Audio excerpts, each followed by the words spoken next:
Well, good morning, class. Good morning, sir. Morning. In the last class, we were discussing about the water supply engineering, right? In the environmental engineering, we were discussing about the water supply engineering, जिसमें हम लोगों ने देखा था sources of water देखे थे, कौन कौन से factors होते थे जो water की demand को वो factors affect करते थे water की demand को, ठीक है? Water demand कैसे निकालते हैं ये हम लोगों ने देखा था, ठीक है? और उसके बाद मैंने आपको बताया था कि demand निकालने के लिए आपको क्या चाहिए, एक तो आपको उसमें एलपीसीडी चाहिए, litres per capita per day, कितनी डिमांड है वो चाहिए आपको, और इनटू द पॉपुलेशन, ठीक है? तो पॉपुलेशन वाले टॉपिक पे हम लोग थे जिसमें हम लोगों को ये डिस्कस करना था कि how to forecast population, right? So आज की क्लास में हम लोग जो वेरियस मेथड्स हैं पॉपुलेशन फोरकास्ट करने की वो हम लोग देखेंगे, ठीक है? So I will share my screen, उसमें कुछ न्यूमेरिकल्स वगैरह रहेंगे, आप लोग चाहें तो कुछ पेन या पेपर लेके भी आप लोग साथ में सॉल्व कर सकते हैं न्यूमेरिकल्स को, ठीक है? So I will just present my screen to you all.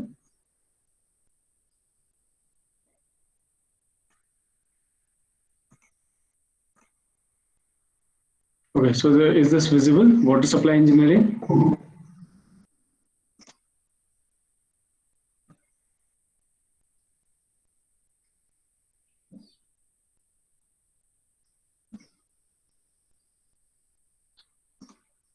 ये आप लोगों को विजिबल है yellow page? Yes, sir. Yes, sir. Yes, sir. Okay, okay, okay. So this we have discussed water supply engineering क्या चीज़ है, ये तो इंट्रोडक्शन वगैरह है इसका, ठीक है? और steps in design of water supply engineering, steps क्या क्या रहेंगे ये भी हम लोगों ने देख लिया था लास्ट क्लास में. असेसमेंट ऑफ फ्यूचर पॉपुलेशन, ये हम लोगों को आज करना है, हम फ्यूचर पॉपुलेशन कैसे असेस करेंगे. Search for the source of water, हमने देखे थे कौन कौन से सोर्स ऑफ वाटर हैं. वाटर क्वालिटी पैरामीटर्स हम लोग देखेंगे, फिर वाटर को कैसे ट्रीट करना है ये देखेंगे, और फिर वाटर कैरेज सिस्टम, कैसे हम पानी को सप्लाई कर सकते हैं किसी टाउन तक का, ठीक है? कन्वेंस सिस्टम भी बोलते हैं उसको, वो हम चेक करेंगे. और design of distribution reservoir distribution network, जहाँ से वो वाटर को डिस्ट्रीब्यूट करेंगे, जो हमारे टैंक्स होंगे उसका कितनी कैपेसिटी के टैंक्स बनेंगे, ये सब हम लोग डिस्कस करेंगे, ठीक है? तो ये पूरी की पूरी हमारी वाटर सप्लाई इंजीनियरिंग के स्टेप्स रहेंगे. तो स्टेप बाय स्टेप चलेंगे. अभी हम फर्स्ट स्टेप पे हैं, दैट इज फ्यूचर पॉपुलेशन हम लोग फोकस करेंगे, राइट? ये हम लोगों ने देख लिया था. वाटर डिमांड हम लोगों ने लास्ट क्लास में देखा था. वाटर डिमांड हम लोगों ने कैसे निकाली थी? डोमेस्टिक डिमांड थी जो कि अराउंड 135 एलपीसीडी था, litres per capita per day थी, ठीक है? तो वाटर डोमेस्टिक है, ये डोमेस्टिक वाली डिमांड, ठीक है? For low income group and for high income group it is 200 LPCD, मतलब 200 litre per capita per day उस जगह पर सप्लाई होता है जहाँ पर हाई इनकम ग्रुप रहता है, ठीक है? तो ये डोमेस्टिक वाटर डिमांड था. उसी तरीके से इंडस्ट्रियल वाटर डिमांड बताई थी मैंने आपको, ठीक है? तो इंडस्ट्रियल वाटर डिमांड डिपेंड करता है अलग अलग इंडस्ट्रीज में. जैसे शुगर इंडस्ट्री है तो वहां पर कितना यूज होता है, 1 to 2 kilolitre per ton of the crushed sugar cane. तो इतना किलो लीटर पर टन, हर एक टन पे इतना किलो लीटर पानी यूज होता है. उसी तरह सबसे ज्यादा मैक्सिमम जो यूज होता है वो होता है पल्प एंड पेपर इंडस्ट्री, ठीक है? पल्प एंड पेपर इंडस्ट्री में देखिए कितना होता है, 200 से लेकर 1000 किलो लीटर पर टन. हर एक टन पेपर बनाने में 200 से 1000 किलो लीटर वाटर लगता है, ठीक है? पेपर प्रोडक्शन में तो सबसे ज्यादा इसी में लगता है. उसी तरीके ऑटोमोबाइल इंडस्ट्री, लेदर इंडस्ट्री, तो सबका ये अपना अपना वाटर डिमांड है, ठीक है? तो पहली हो गई डोमेस्टिक डिमांड, दूसरी हो गई इंडस्ट्रियल वाटर डिमांड, थर्ड आपकी हो गई इंस्टीट्यूशनल डिमांड. इंस्टीट्यूशनल मतलब कि जैसे ऑफिसेज हो गए या कमर्शियल बिल्डिंग्स हो गई है ना, स्कूल्स हो गए, होटल्स हो गए, ये सब इंस्टीट्यूशनल बात. तो इसके ऑन एन एवरेज कितना रहता है, 20 एलपीसीडी रखते हैं हम लोग, 20 litres per capita per day इसकी डिमांड रखते हैं, ठीक है? और जहाँ पे बहुत ज्यादा कमर्शियल एरिया होता है, जहाँ पे बहुत ज्यादा इंडस्ट्रियल एरियाज होते हैं, उसमें क्या रहता है, उसको हम लोग कभी कभी 50 एलपीसीडी तक भी रखते हैं. तो इसकी रेंज 20 से 50 litre per capita per day तक का है, ठीक है? देखिए वाटर डिमांड कितनी है. ऑफिसेज में 45 litre per capita per day, मतलब हर एक आदमी को ऑफिस में पर डे 45 लीटर्स वाटर चाहिए, ठीक है? स्कूल में कितना चाहिए, 45 to 135 एलपीसीडी. होटल में इतना एवरेज, हॉस्पिटल्स में, सिनेमा हॉल्स में 15 litre per capita per day, ठीक है? तो इस तरीके से फिर नेक्स्ट स्टेप की डिमांड थी हमारी पब्लिक डिमांड. पब्लिक डिमांड क्या होती थी हम लोगों की, जो भी हम लोगों की मेंटेनेंस ऑफ द पाइप या फिर गार्डन में जो रोड्स में पानी डाला जाता है उन सबको भी हम लोगों के उसमें ऐड किया जाता है हमारी डिमांड में, ठीक है? तो ये कितना होता है, टोटल का 5% ऑफ द टोटल डिमांड. जितनी भी टोटल डिमांड होगी हम लोगों की, मतलब ये सारी की सारी डिमांड्स को ऐड करके जो 5% आएगा वो हमारी पब्लिक डिमांड होगी. Next is fire demand. कल ही डिस्कस किया था हमने कि फायर डिमांड कितनी होनी चाहिए. इसमें लिखा है कि for the population of more than 50 lakhs may be less than 1 LPCD, है ना? अगर population is more than 50 lakh तो 1 एलपीसीडी मतलब 1 litre per capita per day आपको इतना स्टोर करके रखना चाहिए, मतलब for to fulfil the fire demand. तो ये हो गई मेरी फिफ्थ टाइप की डिमांड हो गई फायर डिमांड, ठीक है। गाइडलाइन फॉर ये सब मैंने आपको बता दिया है, ये कौन कौन से फॉर्मूलाज हमने निकाले थे, कल हमने देख लिया था इसको।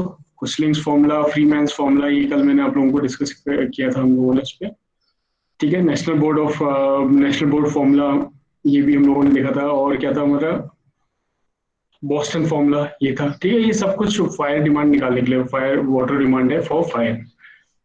तो ये सारे के सारे फॉर्मूलेज हम लोगों ने लास्ट क्लास में चेक किए थे। तो ये बस एक रिव्यू टाइप का है। लास्ट वाला हम लोगों का जो डिमांड होता है वो होता है water demand for losses and theft. अगर कहीं पर लॉस हो रहा है, मतलब लीकेज हो रहा है या फिर कहीं से चोरी हो जाती है पाइप की, है ना, तो उसको भी, डिमांड को भी हम लोगों को कंसिडर करना पड़ेगा। वो डिमांड हम लोग लेते हैं अराउंड 55 एलपीसीडी। ठीक है। तो अब आप देख लीजिए, अब ये 6 तरीके की डिमांड आपके पास होगी है। ठीक है। अब जो टोटल मैक्सिमम वाटर डिमांड कितनी होगी, it is the sum of the above 6 demands. तो जो टोटल 6 के 6 हैं, डोमेस्टिक, इंडस्ट्रियल और आपके कमर्शियल, ठीक है, इस तरीके की जितनी भी 6 के 6 आपकी हैं लॉसेज एंड थेफ्ट और फायर डिमांड, इन सबको आप ऐड कर देंगे तो वो करीब करीब आता है 335 litre per capita per day for India. ये देखिए फॉर इंडिया, मतलब इंडिया में आप ये मान के चलिए हम लोग 335 litre per capita per day, मतलब हर एक बंदे के लिए 335 लीटर पानी चाहिए पर डे। ठीक है। ये हमारी मैक्सिमम वाटर डिमांड है। अगर आपको कहीं पर वाटर डिमांड नहीं दी होगी और आपको इंडिया के हिसाब से डिजाइन करना होगा तो आप करीब करीब 300 से 365 335 ले सकते हैं। मतलब ये तो बहुत ज्यादा है एक्चुअल में, इतने के लिए डिजाइन, मतलब इतनी डिमांड होनी चाहिए ये बोला गया है ना, लेकिन हम लोग एक्चुअल में लेते कितनी है। अब देखिए ये 335 आया कैसे। ठीक है। डोमेस्टिक डिमांड थी आपकी 200 एलपीसीडी, इंडस्ट्रियल डिमांड थी 50, कमर्शियल थी 20, पब्लिक डिमांड थी 10, वाटर एंड टैप थी 55, fire demand less than 1 LPCD था, है ना। तो इन सबको अगर आप ऐड करोगे तो 335 एलपीसीडी आ रहा है, litre per capita per day. तो इसके इसके हिसाब से जो 6 की 6 डिमांड है, उसके हिसाब से जो हमारा litre per capita per day आ रहा है वो कितना आ रहा है, that is 335 litres per capita per day. Water demand मतलब हम लोग के 335, ठीक है, 335। तो ये वैल्यू आप ध्यान में रख सकते हैं। कभी डिजाइन करने को आएगा तो आपको अगर वाटर डिमांड रखनी होगी तो आप इतनी रख सकते हैं कि कितनी डिमांड है इंडिया में, 335 litre per capita per day. हर एक आदमी को 335 लीटर पानी चाहिए पर डे। ठीक है। हालांकि मुझे लगता नहीं कि इतना पानी मिलता होगा अभी भी। लोग इंडिया में तो कई लोग हैंडपंप वगैरह से पानी लेते हैं, और है ना, इतना ज्यादा सप्लाई पानी की नहीं होती। बहुत बुरी स्थिति है कई कई सिटीज में, और कई जगह पे बहुत एम्पल वाटर है तो वो शायद इससे भी ज्यादा यूज कर लेते हो, है ना। That is different issue, but जो हम ऑन एन एवरेज लेके चलते हैं दैट इज 335 एलपीसीडी। ठीक है। अब देखिए इसमें क्या लिखा है, नोट, इंपॉर्टेंट नोट ये है कि the total water demand depends upon the size of the population. Right. ये किस पे डिपेंड करता है, साइज ऑफ पॉपुलेशन पे। And design of water supply scheme और पॉपुलेशन साइज, कितनी पॉपुलेशन साइज के लिए हम लोग वाटर सप्लाई स्कीम को डिजाइन कर रहे हैं। तो आप देख लीजिए इसमें साइज ऑफ पॉपुलेशन के हिसाब से गिवन है। अगर 50,000 से कम पॉपुलेशन है तो आप लोग कितना प्रोवाइड करेंगे, 110 से 150 एलपीसीडी, मतलब इस वैल्यू, इसी रेंज में आप लोग वाटर डिमांड होगी आप लोग। ठीक है। अगर 50,000 से 2 लाख की पॉपुलेशन है तो 150 टू 240 एलपीसीडी है। 2 लाख से 10 लाख के बीच में अगर है तो 300 एलपीसीडी तक का है, देखिए। और अगर 10 लाख से ऊपर है किसी शहर की पॉपुलेशन तो आपको और ज्यादा, वो बड़ा शहर होगा, है ना, तो उसके लिए आपको ज्यादा और डिमांड देनी पड़ेगी, दैट इज 335 एलपीसीडी तक का, जो हमने ऊपर कैलकुलेट किया था, जो 335 was the maximum water demand. ठीक है। तो इस तरीके से आता है ये, कैसे हम लोग मैक्सिमम वाटर डिमांड निकाल सकते हैं, इस तरीके से पता चल जाएगा। फैक्टर अफेक्टिंग डिमांड कल हम लोगों ने बहुत अच्छे से डिस्कस किया था। हैबिट क्या होगी, लोगों की क्लाइमेटिक कंडीशंस की वजह से फैक्टर अफेक्ट होता है वाटर डिमांड, है ना। कॉस्ट ऑफ वाटर, प्रेशर कितना अवेलेबल है, ये सब हम लोगों ने कल देखे थे। ये शॉर्ट में मैंने यहाँ पर नोट्स बना रखे हैं। ठीक है। तो ये हम लोगों ने कल डिस्कस कर लिया था।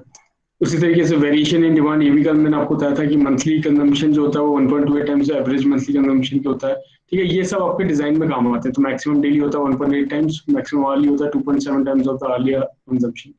ठीक है। ये भी कल हम लोगों ने देखा था, वेरिएशन लास्ट क्लास में देखा था हम लोगों ने। नाउ एक इसमें फॉर्मूला दिया है to to find the peak demand. इसको अगर आप नोट करना चाहें तो नोट कर लीजिएगा। ये गोडरेज फॉर्मूला है, इससे आप पीक डिमांड निकाल सकते हैं। P equals to 1.8 T to the power minus 0.1। ठीक है। टी क्या है इसमें, टाइम इन डेज, डेज पे टाइम है। और जो इसमें पी है, P is the maximum demand upon the average demand. ठीक है। ये तो आपकी पीक डिमांड निकल के आएगी इससे। So T is in days, और अगर आप 1 लेंगे तो मैक्सिमम डेली आएगा, और 1/24 कर देंगे तो मैक्सिमम आवर्ली आ जाएगा, क्योंकि आवर में आप कन्वर्ट करते हैं उसको टाइम को। ठीक है। डे को आप आवर में कन्वर्ट करेंगे तो 1/24। तो मैक्सिमम आर्ली जब निकालेंगे तो 1/24 से डिवाइड करना पड़ेगा आपको, मल्टीप्लाई करना पड़ेगा, मतलब 24 से डिवाइड करना पड़ेगा टाइम, ठीक है। तो आप इस फॉर्मूले को यूज कर सकते हो। So Government of India GOI Manual of Water Supply recommends peak factor between 2.5 to 3 depending upon population size। तो peak factor करीब करीब 2.5 से लेकर 3 रहता है। अब देखिए मैक्सिमम आरली जब हमने निकाला था तो भी हमने 2.7 लिया था यहाँ पे, है ना, एवरेज आरली कंजम्पशन का 2.7 लिया था। तो ये करीब करीब फैक्टर कितना रहता है, 2.5 से 3 के बीच में रहता है। तो देखिए 2.7 है पीक डिमांड का, 2.7 times the average early consumption, इस तरीके से आप निकाल सकते हो। अच्छा एक टर्म होता है कोइंसिडेंट ड्राफ्ट, ये इंपॉर्टेंट है जानना। ये इसका मतलब क्या होता है, it is the maximum of coincident draft, आप उसको बोलोगे maximum daily demand plus fire demand, जो पहली डिमांड आपकी है जो डेली डिमांड है और फायर डिमांड को ऐड करोगे, और मैक्सिमम आर्ली डिमांड, इन दोनों में से जो भी ज्यादा होगा वो आपकी कोइंसिडेंट ड्राफ्ट कहलाएगी, ठीक है। मैक्सिमम डेली डिमांड मतलब कि maximum daily demand plus fire demand और इन दोनों को ऐड कर दो, ये वाली डिमांड, या फिर मैक्सिमम आर्ली डिमांड, इन दोनों में से जो भी ज्यादा होगा, 1 और 2 में से जो भी ज्यादा होगा वो आपको कोइंसिडेंट ड्राफ्ट कराया जाएगा, ठीक है। उसको आप लोग फिर डिजाइन में यूज करते हो।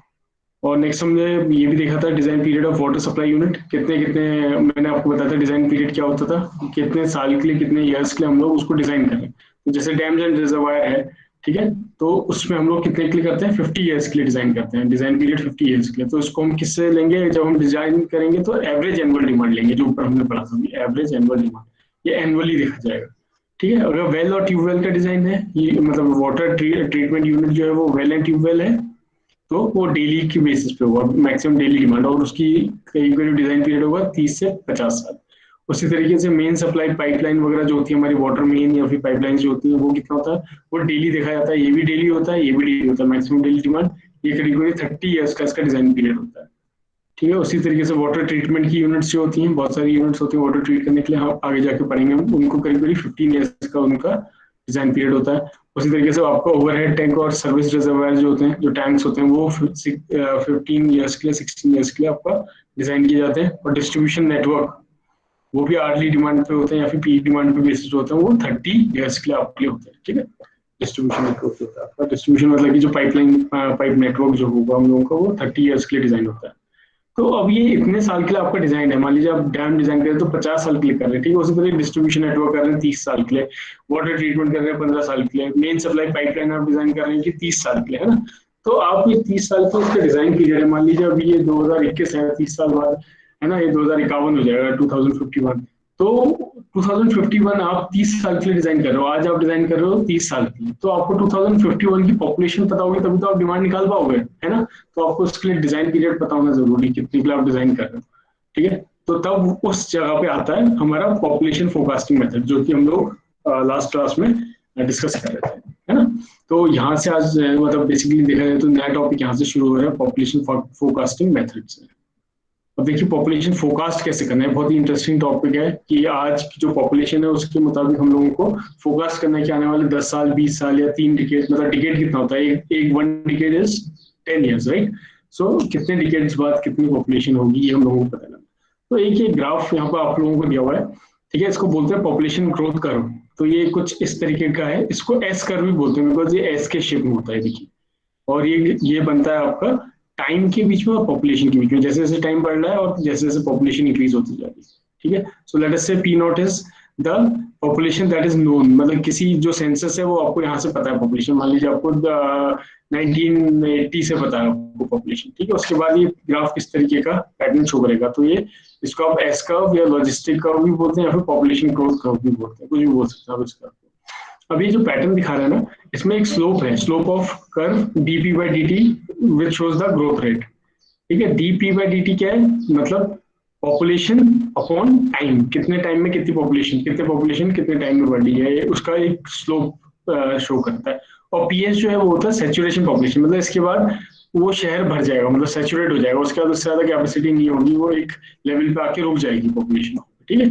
तो अब देखिए जो ये ग्राफ है ए टू बी, ठीक है, ए टू बी क्या है, ए टू बी में क्या है, जब पॉपुलेशन और टाइम जो है वो directly proportional to the population है, मतलब कि ये इंक्रीजिंग ग्रोथ रेट है, यहाँ से यहाँ तक इंक्रीजिंग ग्रोथ रेट है। उसी तरीके से बी सी और डी जो है, बी सी डी जो है ये होता है हमेशा कांस्टेंट, ठीक है, इसको बोलते हैं हाई ग्रोथ रेट। यहाँ पर बहुत जल्दी आप देखिएगा एकदम से स्टीप हो गया, एकदम से कर्व जो है वो बिल्कुल स्टीप हो गया, तो मतलब यहाँ पर पॉपुलेशन राइज बहुत जल्दी हो रही है ना। तो ये है बी सी डी। और अगर वो कुछ कर्व डी ई टाइप का होगा तो मतलब ये क्या होगा, ये डिक्रीजिंग ग्रोथ रेट है, मतलब कि ये पॉपुलेशन जो है सेचुरेशन की तरफ बढ़ रही है और हल्के हल्के डिक्रीज होती जाएगी। ठीक है, और सेचुरेशन पे आ जाएगी। सेचुरेशन मतलब कि इससे ज्यादा फिर पॉपुलेशन नहीं इंक्रीज होगी। ठीक है, तो इस तरीके का एक कर्व दिखाता है जो पॉपुलेशन फोरकास्ट करना होता है लोगों को। तो कुछ मेथड्स हैं जो जैसे कि हम कल डिस्कस कर रहे थे। ठीक है, हमने पहली मेथड है arithmetic increase method, geometric increase method, third है incremental increase, decreasing rate of growth method, geographical, graphical, zoning, ratio method, logistic method. ठीक है, तो ये सारी मेथड्स हैं, हम लोगों को ये आज डिस्कस करनी है, ये सारी मेथड्स। इसमें से जो इंपॉर्टेंट रहेंगी मेथड्स वो मैं आपको बता देता हूँ, जो हम लोग बहुत क्लियरली न्यूमेरिकल के साथ देखेंगे। वो होगी arithmetic mean increase method, geometric increase method, incremental increase, decreasing rate growth method. इन पे बेस्ड न्यूमेरिकल्स आते हैं। और ये जो लॉजिस्टिक कर्व मेथड है, ये इस पे बेस्ड न्यूमेरिकल्स आते हैं। ये 5 मेथड पे बेस्ड न्यूमेरिकल्स आते हैं। बाकी ग्राफिकल और graphical extension, zoning method, ratio method, ये थोड़ी थ्योरेटिकल टाइप की मेथड्स होती हैं जो मैं डिस्कस करूंगा, बट जो हम लोगों को न्यूमेरिकली सॉल्व करनी है वो 1 2 3 4 and this one, logistic curve और दिस वेरहोल्ड मेथड। ठीक है, तो डिस्कस कर लेते हैं एक एक करके। Let us first see the arithmetic increase method की अर्थमेटिक इंक्रीज मेथड कैसे होती है और क्यों उसका नाम अर्थमेटिक इंक्रीज मेथड पड़ा है, और कैसे आप इससे पॉपुलेशन फोरकास्ट कर सकते हो। देखिए, अब ये न्यूमेरिकल क्वेश्चन है, थोड़ा सा आप लोग इसको चाहे तो अपने नोटबुक वगैरह लेके बैठ जाएं, है ना, और इसको पहले समझ लीजिए, फिर इसको आप कैलकुलेट करेंगे तो इजी रहेगा आपके लिए। तो अर्थमेटिक इंक्रीज मेथड है। इंक्रीज, देखिए इसमें टर्म यूज हुआ है इंक्रीज। इंक्रीज का पहली मतलब होता है कि जहाँ पे पॉपुलेशन बढ़ रही है ना। तो देखिए, this method assumes that population increases at a constant rate, मतलब कि तो population over a period of time DP by DT है, वो क्या कांस्टेंट है, मतलब कि आपका जो पॉपुलेशन है वो कांस्टेंट रेट से बढ़ती ही जा रही है। ठीक है, किसी शहर की पॉपुलेशन है जो बढ़ती जा रही है कांस्टेंट रेट से, तो उस वाली जगह पे आप लोग अर्थमेटिक इंक्रीज मेथड का यूज करेंगे टू फोकस द पॉपुलेशन। ठीक है, सो इफ पी नॉट मतलब is the population of the last known decade. P not मतलब कि लास्ट नोन डिकेड। डिकेड मतलब क्या होता है, डिकेड मतलब होता है कि 10 ईयर्स, राइट। सो आपको पता है कि पॉपुलेशन का जो सेंसस होता है वो कितने साल में आता है, 10 साल में आता है। जैसे 2001 में आया था, फिर 2011 में आया था, फिर 2021 में आएगा, है ना। तो हर 10 साल में ये क्या होता है, हर डिकेड में, एवरी डिकेड ये कैलकुलेट की जाती है। सो पी नॉट जो है वो लास्ट नॉन डिकेड है, मतलब जो आपको पता होगा, मान लीजिए आपको लास्ट नॉन डिकेड है कि 2011 का आपको डेटा पता है, तो पी नॉट आपका 2011 का हो जाएगा। ठीक है, and the population after N decades will be this. तो पी एन जो है और पी नॉट है, पी नॉट है मान लीजिए 2010, ठीक है, जो आपको पता है, और आपको निकालना है 2031 का। तो कितने डिकेड बाद का निकालना है आपको, 2 डिकेड्स बाद का निकालना है। ठीक है, तो आपका कितना हो जाएगा, पी एन 2031 और पी नॉट होगा आपका 2000, जो population at the 2000 last known जो आपकी है 2011, जो भी हम मान लेंगे, मतलब वो आपको क्वेश्चन दिया हो, plus N. N is number of decades, मतलब कि कितने डिकेड्स हो रहे हैं, जो आपको नोन पॉपुलेशन है उससे लेके जो आज कैलकुलेट कर रहे हो उसमें कितने डिकेड होंगे। जैसे कि 2001 से लेके 2021 तक कितने डिकेड हो गए, 20 ईयर्स हो गए, मतलब 2 डिकेड्स हो गए। 31 तक कितने हो जाएंगे, 3 डिकेड्स, मतलब 30 ईयर्स हो जाएगा। तो डिकेड्स में लिखना है इसको, मतलब 3 हो जाएगा। और x bar is the average arithmetic mean of the population increase over the given decades, मतलब हर एक डिकेड में, गिवन डिकेड्स में कितनी पॉपुलेशन इंक्रीज हो रही है उसका अर्थमेटिक मीन है, अर्थमेटिक मीन निकालने का। देखिए, ठीक है, तो ये फॉर्मूला आपको ध्यान में रखना है अर्थमेटिक इंक्रीज मेथड के लिए। बहुत ही इजी फॉर्मूला है ये, आप फॉर्मूला नोट कर लेंगे, ये इजी फॉर्मूला। थोड़ा समझने में आपको दिक्कत हो रही हो सकती है, बट अभी मैं आपको न्यूमेरिकल से इसको सोल्व करके दिखाता हूँ, तो आपको ज्यादा क्लियर हो जाएगा कि कैसे इसका यूज हो रहा है। और देखिए कितना इंटरेस्टिंग आपको ये लगने वाला है आगे। So here you can see, ये फॉर्मूला मैं यहाँ पर रखता हूँ। देखिए, अब क्वेश्चन किस तरीके से आएगा एग्जाम में। The population of 5 decade is given below, मतलब 5 डिकेड की आपको पॉपुलेशन गिवन है। Find the population in the year 2040। देखिए, 2040 की आपको पॉपुलेशन निकालनी है, ये आपको फोरकास्ट करनी है, मतलब प्रेडिक्ट करनी है कि 2040 में उस जगह की पॉपुलेशन कितनी हो जाएगी यूजिंग अर्थमेटिक इंक्रीज मेथड। इसमें ऑलरेडी गिवन है कि आपको अर्थमेटिक इंक्रीज मेथड ही यूज करनी है, तो ये वाला फॉर्मूला बेसिकली आपको यूज करना है। ठीक है, और आपको टेबल जो गिवन है वो ये गिवन है। तो आपको देखिए डेटा क्या गिवन है, आपको जो ब्लैक पेन से लिखा हुआ है वो डेटा गिवन है, ये हमने कैलकुलेट किया हुआ। ठीक है, सो दिस इज गिवन 1970 में कितनी पॉपुलेशन थी, 25,000। ठीक है, 1980 में, मतलब 10 साल बाद कितनी हो गई, 28,000, तो बढ़ गई है। फिर 1990 में हो गई 34,000, फिर 2000 ईयर में हो गई 42,000 और 2010 में हो गई है 47,000। तो लास्ट नोन क्या है आपका ईयर 2010 में, आपको पता है कि ये 47,000 की पॉपुलेशन है किसी जगह की, ठीक है। और वो आपसे कब की पूछ रहा है 2040, मतलब आज से 30 साल बाद की पूछ रहा है कि पॉपुलेशन कितनी है। तो 30 साल बाद की पूछ रहा है मतलब कि कितने डिकेड्स हो जाएंगे, 3 डिकेड्स हो जाएंगे, राइट। तो आपको देखना है कि लास्ट नोन पॉपुलेशन, क्योंकि देखिए फॉर्मूले में क्या है आपको पी एन मतलब कितने डिकेड की पॉपुलेशन चाहिए, मतलब आपको चाहिए 2040 की पॉपुलेशन। आपको लास्ट नोन क्या है पता है, 2010 की पॉपुलेशन पता है, एन हो जाएगा डिकेड्स, कितने डिकेड्स हो रहे हैं लास्ट नोन से वो हो जाएगा, और एक्स बार हो जाएगा आपका अर्थमेटिक मीन। तो अर्थमेटिक मीन हम लोग निकालेंगे। अर्थमेटिक मीन कैसे निकालेंगे आप, पहले तो आप ये डेटा आपको गिवन है, ईयर और पॉपुलेशन गिवन है, आप निकालेंगे इंक्रीज इन पॉपुलेशन। अभी अर्थमेटिक इंक्रीज मेथड है, इसका मतलब ये है कि इसमें इंक्रीज तो होनी है पॉपुलेशन, ठीक है, तभी आप यूज कर रहे हो उसको। मैंने बताया था पॉपुलेशन जो है वो टाइम के साथ कॉन्स्टेंटली बढ़ रही है, ठीक है। तो इस तरीके का क्वेश्चन आएगा जिसमें कॉन्स्टेंटली बढ़ रही है, तो आपको तब अर्थमेटिक इंक्रीज मेथड यूज करनी है। So you can clearly see that increase कितना हुआ है टू 1970 में 25,000 पॉपुलेशन थी, फिर वो 28,000 हो गई 1980 में, एक डिकेड में कितनी बढ़ गई। तो इंक्रीज इन पॉपुलेशन कितना हुआ 3,000 का हुआ, राइट। उसी तरीके से 28,000 पॉपुलेशन थी 10 साल बाद, वो 34,000 हो गई, तो कितने का इंक्रीज हुआ 28, 34 माइनस 28 दैट इज 6,000, ठीक है। ये कैलकुलेशन आप अपने कैलकुलेटर से भी करते रहेंगे तो आपकी प्रैक्टिस हो जाएगी। उसी तरीके से नेक्स्ट ईयर में इंक्रीज हो गई 8,000 से, और उसके अगले 10 डिकेड्स में, सॉरी 1 डिकेड में हो गई 50,000, ये 5,000 से इंक्रीज हो गई। तो आप देखोगे कि कॉन्स्टेंटली इंक्रीज होते ही जा रही है ना। तो आप इसलिए इसमें अर्थमेटिक इंक्रीज मेथड यूज कर रहे हो। तो ये आपका x आ गया, लेट अस से this is your x, increase in population is your x, मतलब कि 3,000 यहाँ बढ़ी, 6,000 यहाँ बढ़ी, 8,000 बढ़ी, फिर 5,000 बढ़ी, ठीक है। तो ये आपका x आ गया, और हमें निकालना है x बार। x बार क्या है, x bar is average arithmetic mean. तो इनका अर्थमेटिक मीन निकालना है। मीन क्या होता है, इनका total sum divided by the total numbers, कितने नंबर है 1 2 3 4, तो these sum of all these plus divided by 4। तो निकाल लेते हैं इसको, देखिए सिंपल है। Average increase in population x bar will be 3,000 plus 6,000 plus 8,000 plus 5,000 divided by 4। तो आपका x bar कितना आ गया 5,500 आ गया आपका x bar, ठीक है। तो average increase in population x bar आपको 5,500 मिल गया। फॉर्मूला क्या होता था अर्थमेटिक इंक्रीज मेथड का, P N equals to P naught by P naught plus N times this average increase in population, right। तो सीधे पॉपुलेशन में फिल कर दीजिए पी एन, मतलब जो आपको जिस ईयर की पॉपुलेशन चाहिए। तो देखिए 2040 की आपको पॉपुलेशन चाहिए, आपको लास्ट नोन पॉपुलेशन क्या नोन है 2010 की है, तो पॉपुलेशन ऑफ 2010 आपने यहाँ पर लिख दिया, प्लस कितने डिकेड हो जाएंगे 2010 से लास्ट नोन से 2040 तक कितने डिकेड हो जाएंगे, कितने इयर्स हो गए 2010 से 2040, 30 इयर्स हो गए, 30 इयर्स दैट मींस 3 डिकेड्स। तो n इक्वल्स टू 3 हो जाएगा, और x बार आपने 5,500 निकाल लिया, यहाँ पे इसको पुट कर, तो सारी वैल्यू सब्स्टिट्यूट कर दीजिए। 2040 की आपको पॉपुलेशन निकालनी है, 2010 की आपको नोन है, देखिए कितनी है 2010 की 47,000, तो आप 47,000 लिख दीजिए, 3 का 3 रहेगा डिकेड, x बार की जगह पे ये 5,500 यहाँ से कॉपी कर लीजिए। जब आप इसको टोटल को ऐड करेंगे, इन दोनों को ऐड करेंगे, सो यू विल गेट 63,500। तो आप देखिए 2010 में कितनी पॉपुलेशन थी 47,000 थी, और अब ये फोकस करके आपको पता लग गया कि 2040 में कितनी पॉपुलेशन होने वाली है, करीब करीब 63,500, ठीक है। तो इस मेथड से आप लोगों ने पॉपुलेशन फोकस कर लिया कि 30 इयर्स बाद 2040 में कितनी पॉपुलेशन होगी। तो ये आ गया आपको 63,500, बहुत इजी मेथड है, ठीक है। बट इसमें एक चीज ध्यान रखना है, अर्थमेटिक इंक्रीज मेथड है, मतलब जिस जगह पे पॉपुलेशन इंक्रीज हो रही हो कॉन्स्टेंटली उस जगह के लिए आप लोग ये वाली मेथड यूज करेंगे, ठीक है। नाउ लेट अस सी नेक्स्ट कौन सी है, next is your geometric increase method. जो सेकंड वाली मेथड थी वो थी हम लोगों की ज्योमेट्रिक इंक्रीज मेथड।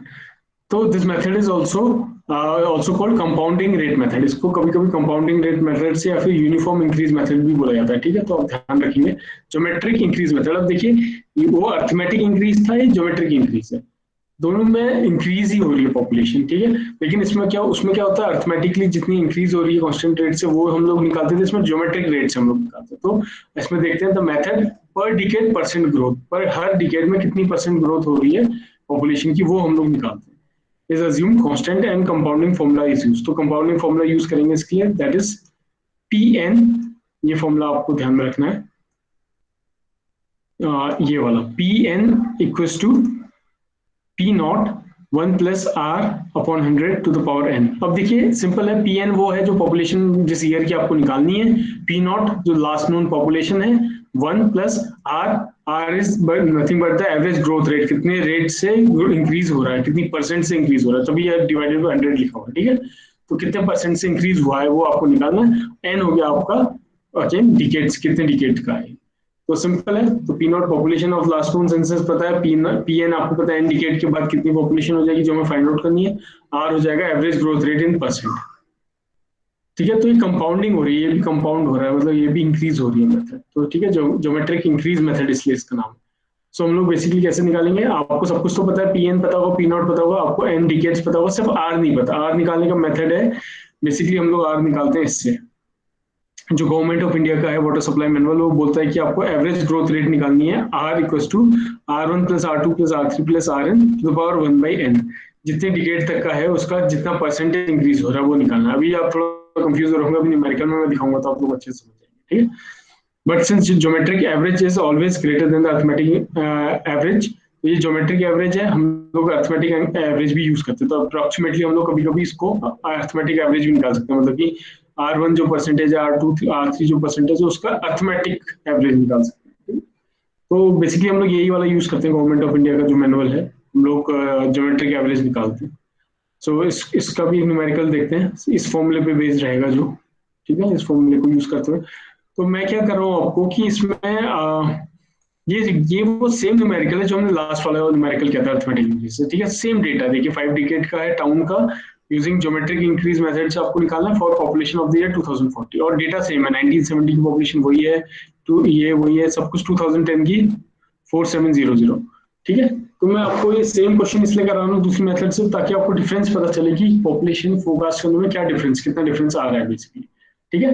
तो वहां पर हम लोग क्या करते थे, अर्थमेटिक इंक्रीज निकालते थे कि इसके और इसके बीच में कितना इंक्रीज हुआ, राइट। यहाँ पर भी हम वही निकाल रहे हैं कितना इंक्रीज हुआ, बट हम परसेंटेज में निकालेंगे। तो परसेंटेज में निकालना सिंपल है, कैसे निकाल सकते हो, 25,000 थी, 28,000 हो गई है, तो कितना परसेंट इंक्रीज हो गया, 12%। आप निकाल सकते हो 25 by 28 into 100 करके आप परसेंटेज में निकाल सकते हो इंक्रीज कितना हुआ, ठीक है। 28,000 minus 25,000 upon the initial into 100 आप निकालोगे तो 12% आ जाएगा, आपको ग्रोथ रेट आ जाएगा, ठीक है। कैलकुलेशन करके देखना आपको, सिंपल है। 28,000 से 34,000 हुआ तो कितना परसेंट का इंक्रीज हुआ, 21.4 का। 34 से 42 में हुआ 23 का, और 42 से 47 में हुआ 11.9% का, ठीक है। तो ये आपका R1 R2 R3 R4 आ गया, ठीक है। तो सिंपल हो गया, R1 R2 R3 R4 आ गया। तो अब देखिए R कैसे निकालते थे हम लोग, ज्योमेट्रिक मीन निकालने का फॉर्मूला क्या था, R इक्वल्स टू, जो मैंने ऊपर बताया था आपको, R1 into R2 into R3 into R4 times 1/4। 1/4 मतलब जितने नंबर्स आ रहे हैं n नंबर्स, ठीक है। सो लेट अस सी, R1 की जगह पर 12 रख दो, R2 की जगह पे ये सब कुछ सब्स्टिट्यूट कर दो, इसको आप सॉल्व करोगे तो 16.38 आपका R आ रहा है, और फिर इसको इस फॉर्मूले में सब्स्टिट्यूट कर दोगे, सिंपल। जो ऊपर वाला फॉर्मूला था इसको आपको ध्यान में रखना है। सो पी नॉट पी एन जो हो गया हमारी, जिस पॉपुलेशन हमें फाइंड आउट करनी है 2040 की, पी नॉट जो पॉपुलेशन हमें नोन है, क्या नोन है हमें, पॉपुलेशन 2010 की, जो कि कितनी है 47,000, तो 2010 की पॉपुलेशन कितनी, 47,000 नोन है हमें। 1 प्लस आर अभी अभी आपने निकाला 16.38 बाई 100, क्योंकि परसेंटेज में है तो इसको 100 में रखा हुआ है, और एन मतलब नंबर ऑफ डिकेड्स, मतलब कि 2010 से 2040 के बीच में कितने डिकेड हो गए, 3 डिकेड्स हो गए, तो नंबर ऑफ डिकेड्स 3 हो जाएंगे, ठीक। तो अब इससे कैलकुलेट करोगे तो 74,087 आ रहा है। तो आप अगर लास्ट वाले में देखो, लास्ट वाले न्यूमेरिकल में आ रहा था 63,500, है ना, और इस वाले में थोड़ा और ज्यादा आ रहा है, इस वाले में कितनी पॉपुलेशन आ रही है, जबकि क्वेश्चन सेम है, 74,000 आ रहा है ना। तो अभी इसका हम लोग इन्फ्रेंस निकालेंगे, लास्ट में एक और मेथड बताऊंगा, उसके बाद मैं आपको इसका मतलब बताऊंगा कि क्यों हो रहा है, कैसा हो रहा है, ठीक है। तो देखिए ऑलमोस्ट उतना ही आ रहा है, मतलब कुछ पॉपुलेशन का डिफरेंस आ रहा है, उसमें 63 आ रही थी, इसमें 74 आ रहा है, ठीक है। 74,000 आ रही है, उसमें 63,000 आ रही थी। तो एक मेथड ये भी है इसको करने का, ठीक है। अब मैं आपको बताऊंगा कि कौन सी मेथड कहाँ पे यूज करना, वो मैं आपको एक और मेथड बताऊंगा, उसके बाद मैं आपको क्लियर करूंगा कि कैसे आपकी मेथड में आ रहा है, ठीक है। अब देखिए थर्ड मेथड जो आपकी है, इसका नाम है इंक्रीमेंटल इंक्रीज मेथड। सिंपल देखिए, इंक्रीमेंटल इंक्रीज मेथड मतलब अर्थमेटिक इंक्रीज मेथड पढ़ी थी, सेम वही मेथड, उसमें इंक्रीमेंटल इंक्रीज है, मतलब कि कितना इंक्रीज हुआ था उसमें भी कितना इंक्रीज हुआ, इंक्रीमेंटल इंक्रीज मेथड मतलब इंक्रीज जितना हुआ उसमें भी कितना इंक्रीमेंट हुआ है वो देखेंगे, ठीक है। तो अभी मैं आप लोगों को इसको भी सेम न्यूमेरिकल से करके दिखाऊंगा इस मेथड को भी, तो और क्लियर होगा आपको। So it is also called method of varying increment, ठीक है, जो इंक्रीमेंट वेरी कर रहा है, कितना इंक्रीमेंट हो रहा है वो वेरी कर रहा है उसके बारे में बताती है method. This method combine both arithmetic and geometric method.